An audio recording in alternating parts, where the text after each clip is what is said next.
大家早上好，欢迎又来到马太牧场，我们一起来灵修。我是牧场主人崔显耀牧师。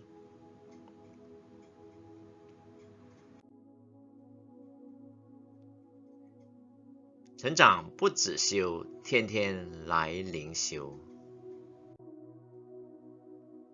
轰隆隆的雷声好可怕，我不怕。神的众子啊，你们要将荣耀、能力归给耶和华，归给耶和华。要将耶和华的名所当得的荣耀归给他，以圣洁的装饰敬拜耶和华。耶和华的声音发在水上，荣耀的神打雷，耶和华打雷在大水之上。耶和华的声音大有能力，耶和华的声音满有威严。耶和华的声音震破香柏树，耶和华震碎黎巴嫩的香柏树。他也使之跳跃如牛犊，使黎巴嫩和西连跳跃如野牛犊。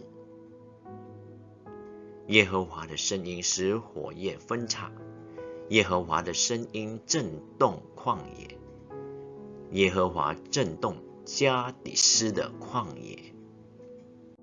耶和华的声音惊动母鹿落胎，树木也脱落净光，凡在他殿中的都称颂他的荣耀。洪水泛滥之时，耶和华坐着为王，耶和华坐着为王，直到永远。耶和华必赐力量给他的百姓，耶和华必赐平安的福给他的百姓。诗篇29篇共有11节经文，却七次提到了声音。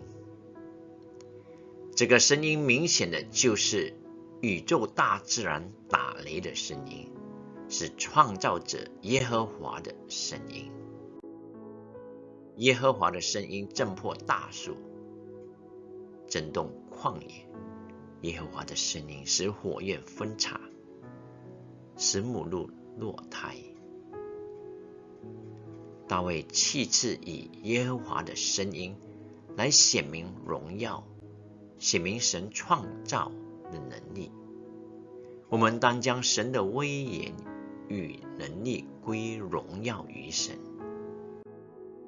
从大自然风暴中看见神的荣耀。近来在新加坡的3点到5点左右，我不知道你是否有注意到，都常常有下雨。下雨连带的就是有打雷的声音，而这个打雷的声音是否就划破了那本来平静的空间？是否你被吓着了？是否影响着你不能出门去？而在这个打雷的声音，你是否有细心的好好的去想一想，看一看，感受一下？其实就好像是伟大的交响乐曲，在当中来诉说着上帝创造的能力跟威严，是见证这上帝的伟大。在当中，你是否会看到自己的渺小，看到自己微不足道呢？这会使你更谦卑的在上帝的面前吗？好像大卫一样，他写这个诗篇，就是要传扬见证上帝的能力跟荣耀，并且要将这些的能力荣耀，一切归给神。我们想想，很多时候我们人就是劳劳碌碌的，我们为这制造有更多的能力，让自己有更多的才干，有更多的名声，来抬高我们自己，自以为自己的能力和有荣耀的名声。但是在大自然的底下，你有没有想想，其实人是如此的渺小。唯有我们真正的看到自己的渺小，我们在上帝的面前才可能谦卑。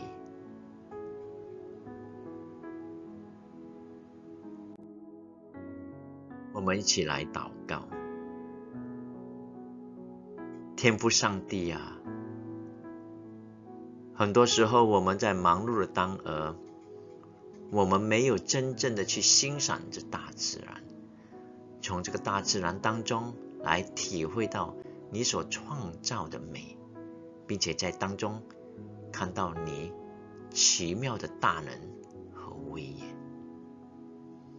所以祈求主帮助我们，通过今天的诗篇，给我们看到上帝你通过打雷的声音一直在诉说你的能力跟荣耀，其实也间中的来提醒着我们人是何等的微小。所以祈求主帮助我们，我们既是这样的渺小，我们真的需要学习谦卑在你的面前。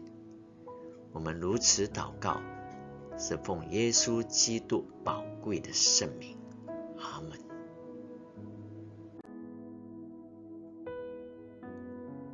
谢谢灵修，请待转发，指尖点赞，留言交流，铃铛订阅，祷告纪念。